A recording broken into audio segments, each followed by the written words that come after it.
بسم اللہ الرحمن الرحیم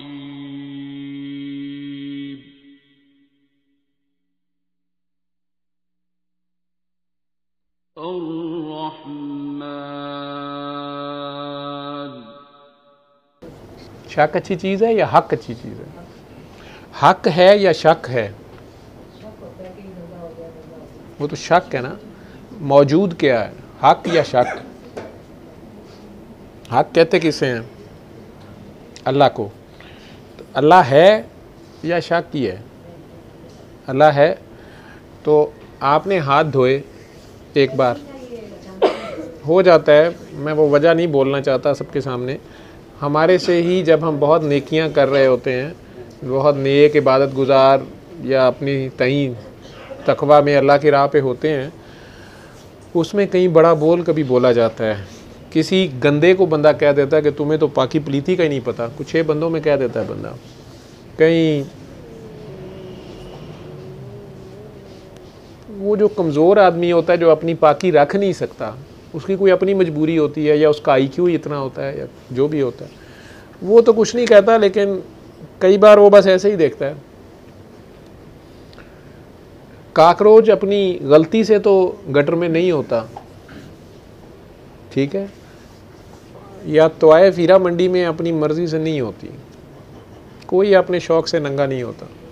سرے بازار سرے محفل، اس کے کوئی حالات ہوتے ہیں، جو بھی اس کے مسائل ہوتے ہیں، اور اگر کوئی کنجری ہے اور میں حاجی ہوں،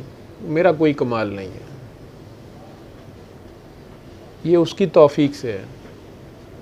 نیکی کی بھی اسی کی توفیق ہے، ٹھیک ہے، کسی کو وہ نہیں ابھی دے رہا، ہدایت وہ نہیں دے رہا، یا اس کو کسی ایسے حالات میں اس نے رکھا ہے، یا اس کی یا اس کے بڑوں کی کوئی غلطی ہے اور اس کا وہ ٹیسٹ چل رہا ہے یا مکافات عمل چل رہا ہے، ہم اس کو نہیں جانتے، تو کئی بار وہ کسی ماڑے کی ہاں ہمیں پکڑ لیتی ہے، ہم پھر ہر وقت پاکی کے چکر میں ہی رہتے ہیں۔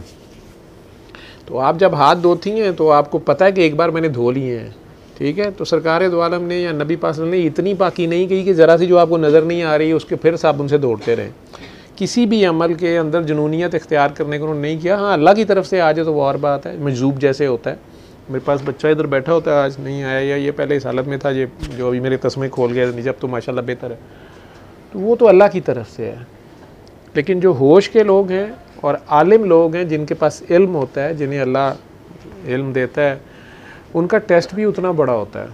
ان کو غلطی کی گنجائش بھی اتنی نہیں ہوتی، تو پھر وہی حالت ہمارے پہ طاری ہو جاتی ہے جب ہم کسی کو انڈرمائن کر دیتے ہیں۔ تو اس کا حل صرف 3 بار اللہ پانی کر کے، آپ جب ہاتھ دھوتی ہیں صلی اللہ علیہ وآلہ وسلم یا الصلاۃ والسلام علیکہ یا رسول اللہ صلی اللہ علیہ وآلہ وسلم کہہ کے اس کے بعد ہاتھ دھو لیا کریں، کلمہ پڑھ لیا کریں، جی سب سے چھوٹا درود صلی اللہ علیہ وآلہ وسلم، آل کے بغیر کوئی درود نہیں ہے، چھوٹی سی چیز ہے، مولا علی کے سامنے یہی بات آ کے ان کی موجودگی میں نبی کریم صلی اللہ علیہ وسلم کو کسی مسلمان نے آ کے بات کی کہ جی مجھے نماز میں وسوسے بہت تنگ کرتے ہیں، اور وہ نماز میں میرا دھیان نہیں رہتا، اور وہ نماز میرا بس پتہ ہی نہیں چلتا کتنی رکعتیں پڑھی ہیں نہیں پڑھی ہیں، تو اس کا کیا کیا جائے؟ مولا علی نے اس کو شاید غصے سے، میرے سے غلطی نہ ہو جائے جو میں نے پڑھا ہے، اللہ مجھے معاف کرے، ان لوگوں کی شان تو میں نہیں بیان کر سکتا، تو انہوں نے شاید ڈانٹ کے اسے کہا کہ یہ تم کس طرح کی باتیں کر رہے ہو، نماز میں دھیان نہیں رہتا، مطلب یہ کیا بات ہے، تم نماز پڑھتے کس کی، تم اللہ کو دیکھ کے نماز نہیں پڑھتے، مطلب کیا مطلب ہے، تم اللہ کے علاوہ تمہارا دھیان کدھر جاتا ہے؟ جوان تھے، 20-22 سال یا شاید اس سے بھی کم عمر تھی، تو سرکار دو عالم وہ اور سہم گیا، ٹھیک ہے، جس طرح نصرت صاحب کہتے ہیں کہ میں نماز پڑھتا تھا، مجھے بتایا گیا نماز پڑھو جنت میں جاؤ گے، نہیں پڑھو تو دوزخ میں جاؤ گے، جب میں نے نماز پڑھتا گیا، جب میں کالج میں گیا پکا تھا کہ اب تو میں نماز پڑھتا ہوں جنت میں تو جاؤں گا ہی، پتہ چلا کہ نہیں نماز پڑھ کے بھی دوزخ میں جاؤ گے، تمہارے پائنچے اندر کو پتہ نہیں ٹرن کیے ہیں کہ باہر کو کیے ہیں، یا گٹا پورا ننگا کیوں کیا ہے، یعنی کیوں نہیں کیا، ہر طرح کے مسلک کے لوگ ہیں نا سمجھ والے، ہاتھ چھوڑ کے پڑھی ہے یا ہاتھ باندھ کے پڑھی ہے، تو وہ جو اس طرح کا جو بیچارہ ڈرا ہوا بندہ ہوتا ہے وہ اور ڈر جاتا ہے کہ یار میں نماز پڑھ کے بھی جیل میں جانا ہے، میں نے کام ہی غلط ہو گیا، نماز ہی غلط پڑھی گئی ہے،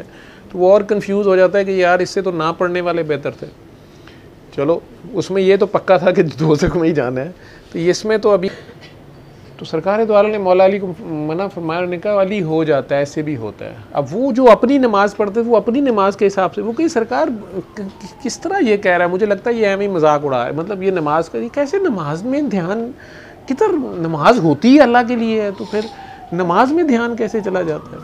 انہوں نے کہا علی ہو جاتا ہے. میں کہا جی مجھے تو سمجھ نہیں آ رہی کیسے دھیان اس کا ادھر ادھر ہو جاتا ہے، اس کو یہی نہیں پتا کتنی رکعتیں پڑھنی ہے، کیا پڑھا ہے، یا کدھر دھیان جاتا ہے اس کا. مطلب اللہ سامنے ہے اور یہ کہہ رہا ہے، اب وہ اللہ کو دیکھ کے نماز پڑھتے ہوں گے. ٹھیک ہے، جیسے کہا جاتا ہے کہ ان کے تیر جسم کے اندر تھا تو وہ نکالنے میں تکلیف تھی، پھنسا بھی ہوا تھا، درد ہوتی تھی، تو انہوں نے کہا میں نماز پڑھتا ہوں اس وقت نکالنا مجھے پتہ نہیں چلے گا. وہ اپنی جذبی حالت میں، جذب و مستی میں، اپنی نماز کی یکسوئی میں، وہ اتنی یکسوئی میں پڑھتے تھے کہ انہیں تیر نکالنے کا پتہ نہیں چلا. ٹھیک ہے، اب یہ ہر ایک کو یہ حاصل نہیں ہے یہ چیز، ٹھیک، لیکن کئی لوگ ابھی بھی کر لیتے ہیں ایسے، یا اللہ انہیں اتنی توفیق دیتا ہے. تو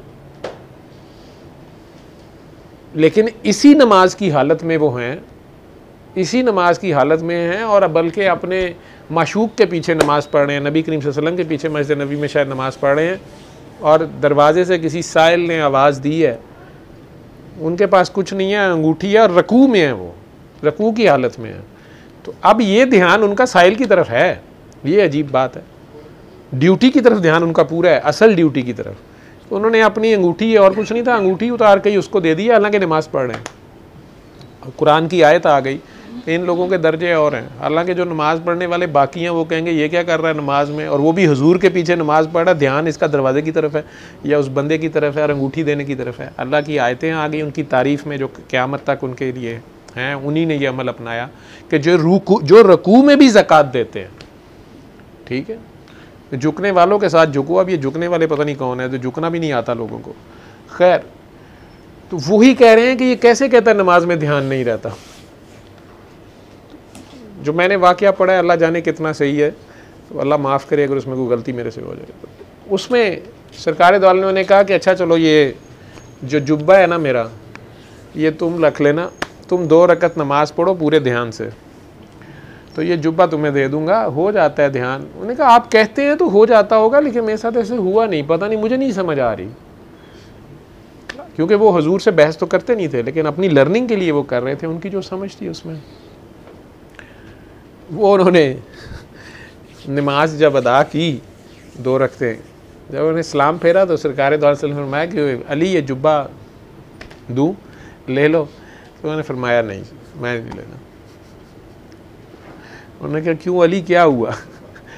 انہوں نے کہا کہ میرا تو خیال تھا کہ میں 2 رکعتیں ساری پڑھ گیا ہوں پورے دھیان سے،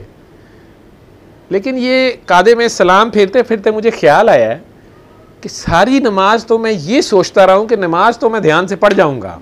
لیکن کاش آج کالا جبہ حضور کے پاس ہوتا، آج تو براؤن لیا ہوا ہے انہوں نے، تو کاش یہ کالا ہوتا نا، تو وہ میری نظر اس پہ تھی. تو ابھی سلام پھیرتے ہوئے مجھے خیال آیا کہ میں نے تو ساری نماز جبے کی پڑھ چھوڑی ہے، دھیان تو میرا جبے پہ رہا سارا، میرا دھیان نہیں رہا. تو وہ بڑے لوگ ہیں، صادق اور امین، ٹھیک ہے، سچائی نہیں تو چپ کر کے جبہ لے لیتے. سرکار کا جبہ ملنا چھوٹی چیز تو نہیں ہے،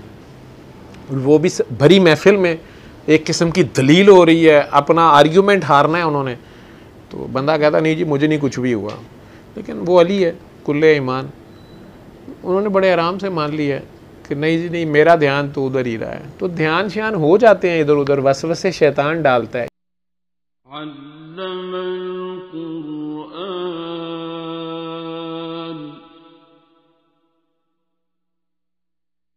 خلق الإنسان